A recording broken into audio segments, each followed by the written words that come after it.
যুক্তরাষ্ট্রের সাথে ইরানের যুদ্ধ আপাতত থেমেছে এবং আলোচনা চলমান রয়েছে, কিন্তু তাই বলে এখনও অস্ত্র নামায়নি ইরানের সশস্ত্র বাহিনী এখনও পূর্ণ সতর্ক অবস্থানে রয়েছে।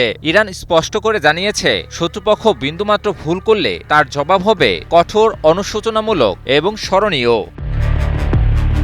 যুক্তরাষ্ট্রের সাথে আলোচনা চললেও দেশটিকে কোনোভাবেই আর বিশ্বাস করছে না ইরান, কারণ এর আগেও বহুবার বিশ্বাস ভঙ্গ করেছে যুক্তরাষ্ট্র। তাই আলোচনা এবং যুদ্ধের প্রস্তুতি সমানতালে চালিয়ে যাচ্ছে ইরান।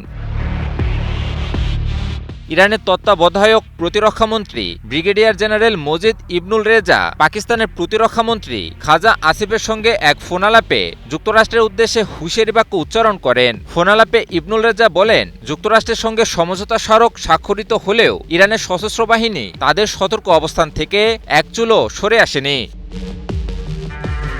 ইরানি এই জেনারেলের ভাষায়, ইরানের সশস্ত্র বাহিনী কখনোই বিশ্বাসঘাতক শত্রু যুক্তরাষ্ট্রকে বিশ্বাস করেনি, তাই সমঝোতা স্মারকের কোনো ধারা লঙ্ঘিত হলে তার কঠোর ও দুঃখজনক জবাব দেওয়ার হুঁশিয়ারি দেন তিনি। একই সঙ্গে তিনি জানান, দেশের নিরাপত্তা ও জাতীয় স্বার্থ রক্ষায় সর্বোচ্চ প্রস্তুতি বজায় রাখা হয়েছে।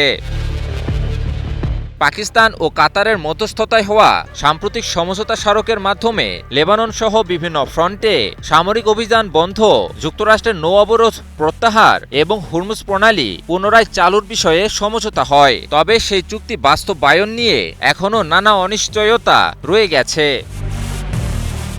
এদিকে ইরান অভিযোগ করেছে, চুক্তির পরও যুক্তরাষ্ট্রের কিছু বক্তব্য এবং লেবাননে ইসরায়েলের অব্যাহত যুদ্ধবিরতি লঙ্ঘন শান্তি প্রক্রিয়াকে জটিল করে তুলছে। তেহরানের দাবি, সমঝোতা স্মারকের পূর্ণ বাস্তবায়ন নিশ্চিত করতে হবে। এর মধ্যে নিষেধাজ্ঞা প্রত্যাহার এবং সব ফ্রন্টে স্থায়ীভাবে সামরিক অভিযান বন্ধ করাও অন্তর্ভুক্ত। একই সঙ্গে ইরান মধ্যপ্রাচ্যে স্থায়ী স্থিতিশীলতা প্রতিষ্ঠার লক্ষ্যে পাকিস্তান, সৌদি আরব, তুরস্ক, মিশর সহ মুসলিম দেশগুলোকে নিয়ে একটি আঞ্চলিক নিরাপত্তা বলয় গঠনের চেষ্টা করবে বলেও জানান ইরানের তত্ত্বাবধায়ক প্রতিরক্ষামন্ত্রী।